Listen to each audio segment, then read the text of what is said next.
Hello भाई लोग, क्या हाल है? सभी के हाल बढ़िया होंगे वैसे तो, है ना। और अगर आप लोग स्टडी अपडेट्स के ऊपर नए हैं तो चैनल को सब्सक्राइब जरूर कर दें।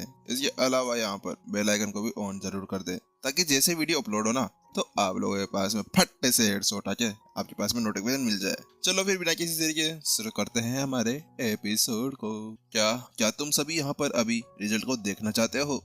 वही जहाँ पर उस द्वंद्व रिंग के मैचेस को एक एल्डर सभी को संभालता था, वह यहाँ पर उन सभी से पूछता है। बात कुछ ऐसी थी कि अगर ये सभी चाहे ना तो ये वो सभी नाम दे सकते हैं जो नाम यहाँ पर रखे गए थे। हाँ, ये वो सरनेम नहीं थे, सरनेम से अलग थे। ये उनकी एक असली पहचान थी जिसके बारे में वो पता लगा सकते थे कि आखिरकार अभी अभी इस रिंग के अंदर किस किस ने पार्टिसिपेट किया था।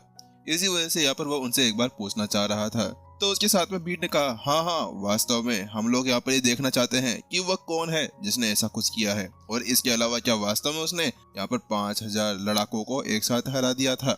हमें इसके ऊपर विश्वास नहीं हो रहा है। हमें दिखाओ कि आखिरकार यहाँ पर क्या सभी सभी पावरफुल लड़ाकू थे या फिर कमजोर लड़ाकू। वहीं दूसरी तरफ उसकी वो बात सुनने के साथ में ही वह एल्डर अपना सर हिलाता है। उसके साथ में कहता है, मैं देख लो तुम सभी से लास्ट बार पूछ रहा हूँ, क्या पता यहाँ पर तुम्हारी इज्जत का फलूदा हो जाए, क्योंकि तुम सभी को यहाँ पर एक एक बार के अंदर मार डाला गया था।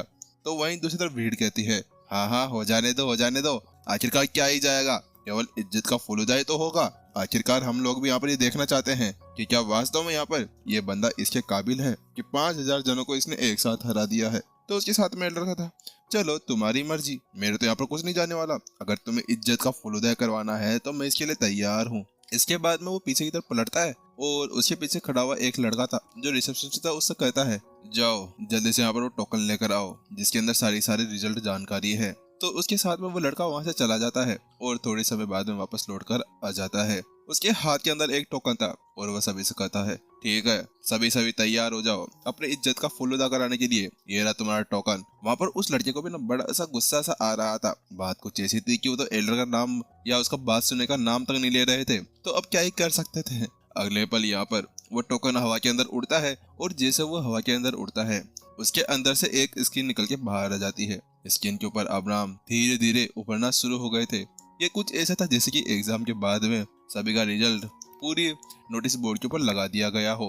वह अचानक से भीड़ में से एक जना कहता है, ये नहीं हो सकता, वो देखो, वो सीनियर जुनेद है, वो सबसे ऊपर senior Junaid, senior Junaid 4, senior Junaid 4, ये क्या मतलब है? आखिरकार क्या वास्तव में सीनियर जुनेद यहाँ पर आए थे? तो उसके साथ में ही एक पूछता है, अरे चलो ठीक है, वो आए तो थे, लेकिन क्या वो इतनी जल्दी हार गए थे? क्या वास्तव में वो वही बंदा था जो यहाँ पर उछलते कूदते आया था और कह रहा था कि एक ही वार के अंदर मैं उसको हरा दूंगा? उसके साथ में भीड़ तो इस तरह से हो गई थी और खौफ के अंदर आ गई थी जैसे कि यहाँ पर उन्होंने अभी अभी कोई खतरनाक सा भूत देख लिया हो। वही अब एक पूछता है, हाँ वो सब तो ठीक है, ये नाम तो, लेकिन उसके सामने वो 4 का क्या मतलब था? तो उसके साथ में वो जो एल्डर था यहाँ पर सारी चीजें संभालता था, वो कहता है, अच्छा वो तो यहाँ पर वो संख्या है कि कौन बंदा कितनी बार इसके अंदर पार्टिसिपेट किया और कितनी बार उसकी गर्दन को यहाँ पर उड़ा दिया गया। लेकिन जैसे यहाँ पर वो शब्द कहे जाते हैं उसके साथ में ही, हाँ क्या, इसका मतलब ये है कि यहाँ पर हमारे सीनियर जुनेद ऐसे घटिया काम भी करते हैं? इसका मतलब ये है कि यहाँ पर उन्होंने टोकन बदल बदल कर यहाँ पर आए और उसके बाद में उन्होंने ऐसा सब कुछ कर दिया था। वास्तव में आखिरकार ये सीनियर किस बात का है? इतना ज्यादा बेशर्म इंसान है भाई। आखिरकार यहाँ पर भी इसने 5000 नहीं, अगर इन सभी संख्या को मिला गया तो उसके बाद में तो उससे ज्यादा ही बच्चों को मारा है, क्योंकि ये तो बार बार मुंह उठाकर चले आते हैं। 4 बार मर गए, 4 बार, अरे कोई बेशर्म की भी हद होती है। उसके साथ में भीड़ के अंदर हंगामा मच जाता है जब वो लोग यहाँ पर उस चीज को सुनते हैं कि वास्तव में ये कोई नॉर्मल चीज नहीं थी। लेकिन एक बंदा कहता है, अरे अरे वो ही नहीं है, जुनेद ही नहीं है, देखो वहाँ पर सीनियर जुनेद भी है जो 3rd रैंक कर ऊपर है। लेकिन जैसे यहाँ पर वो शब्द कहे जाते हैं उसके साथ में सभी सभी परेशान हो जाते हैं, या जुनेद भी, और ये भी 4 बार, ये दोनों बेशर्मों की हद पार कर दिए हैं। आखिरकार हम लोग तो एक एक बार आए थे और यहाँ पर ये लोग 4 जबर के यहाँ पर मरते जा रहे हैं। अचानक से यहाँ पर वह सभी सभी सन्नाटे के अंदर चले जाते हैं। वास्तव में शर्मसार कर देने वाली बात थी। आखिरकार यहाँ पर उनके सीनियर्स आए थे और सीनियर्स को भी इस तरह से बाहर फेंक दिया गया था जैसे कि यहाँ पर वह तो चीटिया वीटिया होगी। अरे यार भगवान, आखिरकार हम लोगों ने क्यों कहा कि हमें रिजल्ट देखना है? अब तो हमारा दिल दुख दुख दुख दुख करने लगा है। उसके साथ में एक लड़का कहता है, यार ये कौन है? ये लड़की अमृता, क्या तुम लोगों ने इसका नाम सुना है? तो उसके साथ में एक कहता है, अरे हाँ हाँ मैंने सुना है, ये और कोई नहीं है, ये एल्डर परितोष की पोती है और ये हमारी एक मुख्य स्टूडेंट भी है। क्या मुख्य स्टूडेंट भी या क्या इस मैच में आई थी? लेकिन वो यहाँ पर क्या कर रही थी? ये गलत बात है, ये हमारे आंतरिक स्टूडेंट्स का मैच था। अचानक से भीड़ के अंदर फिर से खौफ छा जाता है और उसके साथ में ही सभी हैरान परेशान होते हुए उसको देखने लगते हैं, क्योंकि वास्तव में यहाँ पर एक मुख्य स्टूडेंट का यहाँ पर आना और इस तरह से पंगे करना, आखिरकार ये कैसा क्या था। लेकिन उसके बाद में चलो ठीक है, वो यहाँ पर आ भी गई, लेकिन पता कब चला कि यहाँ पर वो चली गई थी? अरे शायद वो वही लड़की है जो बड़ी उछल कूद कर रही थी और कह रही थी कि देखो मेरी यहाँ पर ये बर्फ की सिल्ली और इसको तोड़ के फटकाओ। ये वही तो नहीं थी? तो उसके साथ में भीड़ यहाँ पर हैरान परेशान होते हुए उसको देखने लगती है। हाँ शायद वो वही थी।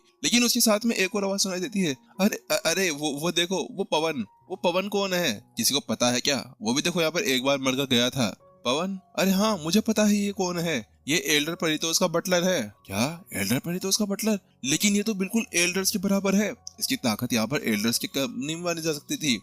वास्तव में जो एल्डर परितोष के बटलर पवन थे वो बहुत ज्यादा पावरफुल थे। अगर उनको यहाँ पर एक एल्डर बना दिया जाए ना तो एल्डर्स के अंदर भी वो टॉप के ऊपर बैठे हुए होंगे। तो उसके साथ में एक कहता है, अरे यार चलो ठीक है, छोड़ो ये सब कुछ, चलो ये सब तो यहाँ पर आ गए हैं, इसके अलावा ये एल्डर भी यहाँ पर आ गए हैं। लेकिन मुझे ये बताओ कि आखिरकार हमारे सभी एल्डर्स कहाँ पर चले गए? क्या वो सभी इतने समय से मुजरे कर रहे थे या कहीं जाकर सो रहे थे? हाँ तुमने सही कहा, ये गलत बात है। यहाँ पर बाकी सभी आ गए हैं मुंह उठाकर और इनको अभी तक पता नहीं चला कि यहाँ पर क्या हो रहा है और क्या नहीं हो रहा है। इनको भी तो यहाँ पर आना चाहिए था। तो भीड़ कहती है, अरे रुको जरा, तुम लोग यहाँ पर अभी एक बार वो तो देखो कि वहाँ पर और कौन से नाम आ रहे हैं। छपकर धीरे धीरे कर वहाँ पर और भी ज्यादा नाम आते जा रहे थे। उसके साथ में नाम पढ़ते हैं, मयूर, मरिद, सरिद, अक्षय। ओ भाई साहब, ये क्या था? ये तो हमारे एल्डर्स है, ये तो हमारे 10 प्रमुख एल्डर्स है जो आंतरिक स्टूडेंट्स को संभालते हैं। और सबसे ऊपर तो यहाँ पर वो एल्डर मयूर। अब तो उनका मुंह शर्म से लाल हो गया था। पहली बात तो ये यहाँ पर आंतरिक स्टूडेंट्स की एक लड़ाई थी, उसके बाद में उसके अंदर एक मुख्य स्टूडेंट भी घुस गया और उसके बाद में अब सारे एल्डर्स भी घुस चुके थे। आखिरकार ये चल क्या रहा था भाई? क्या ये हमारा मैच था या तुम्हारा मैच था? चलो ठीक है, मैच तो मैच, लेकिन तुमने तो हमारी नाक वाक कटवा दी। किस बात की एल्डर्स है ये? इतनी बड़ी फेंकते हैं और वो एल्डर मयूर तो ज्यादा बड़ी फेंकते हैं कि तुम ये नहीं करते, तुम वो नहीं करते, लेकिन अब खुद यहाँ पर पिट कर चले गए हैं। ए भगवान, क्या होगा इन सभी का? आखिरकार इन लोगों ने कभी कुछ देखा नहीं है क्या? हमें बताते हैं, हमें सिखाते हैं। भीड़ तो पूरी तरह से नाराज हो गई थी, लेकिन सबसे ज्यादा दुखने वाली बात जो थी ना वो ये थी कि यहाँ पर उनके अंदर उनके एल्डरशिप शामिल हो गए थे, जिनको भी इतनी गंदी तरह से मारा गया था, इतनी गंदी तरह से कि ये बात शायद अगर उनके साथ में हुई होती ना तो वो कब के वहीं पर ही मर चुके होते। लेकिन अब यहाँ पर ये सारा रिजल्ट देखने के बाद में वो जो बंदे यहाँ पर इस रिजल्ट को देखना चाहते थे और कह रहे थे कि हाँ हुल्ला लाला हु हमें देखना है वो रिजल्ट, तो उनकी हालत ऐसी हो गई थी जैसे कि उन्होंने खुद के चेहरे पर तमाचा मार लिए हो। आखिरकार उन्हें क्या जरूरत थी ऐसे फालतू में उछल कूद करने की? लेकिन वहीं दूसरी तरफ विपिन भी हैरानी से अपना सर खुजला रहा था। क्या कहा? एक मुख्य स्टूडेंट, सीनियर और उसके साथ में एल्डर्स भी यहाँ पर आए थे? यार मुझे तो कुछ पता ही नहीं चला, ये कैसे हो सकता है? मैं तो यहाँ पर उनको मार रहा था, पीट रहा था, लेकिन मुझे पता नहीं चला कि यहाँ पर कोई किसी तरह की पावरफुल हस्ती भी आई थी, क्योंकि अगर पावरफुल हस्ती आई होती तो मुझे पता चल जाता। लेकिन मुझे तो नहीं लगा ये पावरफुल थे, एक ही बार के अंदर ये मारे गए। लेकिन विपिन बोलता है, खे छोड़ विपिन, वैसे भी तेरे को क्या करना है, तेरे पास में तो अभी तेरे वह टोकन्स आ चुके हैं ना, उन सिक्कों का यूज कर और मौज कर। उसके बाद में विपिन अब कांपते हुए हाथों के साथ में अपने कार्ड को उठाता है और उसके ऊपर टैप करता है। जैसे वो ऐसा करता है कि अगले ही पल 2,83,764 सिक्के। लेकिन जैसे विपिन उन शब्दों को देखता है तो उसके साथ में विपिन को तो पूरी तरह से रोंगटे खड़े हो जाते हैं। क्या ये तो यहाँ पर 2,80,000 के ऊपर सिक्के मेरे पास में आ गए हैं। इसके साथ में तो मैं माला माल हो गया। ये कुछ ऐसा था जैसे कि विपिन है ना अब इस पूरी अकेडमी के आधे से ज्यादा धन को अपने हाथ के अंदर रखा हुआ था। हाँ वास्तव में इस समय यहाँ पर उसके पास में इतना धन था कि यहाँ पर वह किसी भी मायका लाल को खरीद के कह सकता था, ए बट्टे इत्थे आ इत्थे, यहाँ पर बैठ और भीख मांग, मैं तेरे को 1 रुपया दूंगा। लेकिन अब विपिन उन सभी से कहता है, चलो विदाई, टाटा बाय बाय, मैं चलता हूँ यहाँ से। इतना कहने के साथ में वो सीधा यहाँ पर रिसेप्शनिस्ट के पास में चला जाता है, क्योंकि इस जगह पर यहाँ पर इतने पैसे आ गए थे कि वह आराम से अब डॉग जैसे लोगों को अपनी जेब के अंदर रखकर घूम सकता था। अब उसको अपने सामने सबमिट करवा सकता था। वो जल्दी वहां पर जाता है और वहां से स्टैंडर्ड पिल्स को ले लेता है। स्टैंडर्ड पिल्स को लेने के बाद में वो यहाँ से 10 पिल थी जिनको खरीद लेता है, और 10 पिल को खरीदने के बाद में उसके पास में खूब सारे पैसे बचे हुए थे। वह जल्दी बाहर जाता है और बाहर जाने के बाद में डोंग जैसे लौकी को बाहर निकालता है और कहता है, अरे लौकी क्या हाल है तेरे? तो यहाँ पर मेरे को बहुत ज्यादा बोलती है ना, मेरे को ये चाहिए वो चाहिए, देख मेरे पास में क्या है। अब तुझे अगर ये सेब चाहिए ना तो जल्दी कर मेरे सामने सबमिट कर दे। वहीं दूसरी तरफ डोंग जैसी लौकी कहती है, बस इतनी सी बात? क्योंकि इस समय ना डोंग जैसी लौकी जैसे अपने सामने वो 10 गोलियां देखती है ना, तो उसके बाद में उसके मुंह के अंदर पानी आ जाता है। उसके बाद में वो कहती है, लेकिन मेरी भी एक शर्त है, तुम्हें यहाँ पर मेरा हर एक काम करना होगा। मुझे हर एक अच्छी से अच्छी चीज चाहिए ताकि मैं अपनी पूरी ताकत के साथ में रिकवर होकर एक ताकतवर जानवर बन सकूं। तो विपिन कहता है, हाँ हाँ ठीक है, ये कोई बड़ी बात नहीं है। वैसे विपिन के पास में बहुत सारे पैसे आ गए थे, तो इसी वजह से इन सबका सामना या सब को देखने का कोई भी मतलब नहीं रह गया था।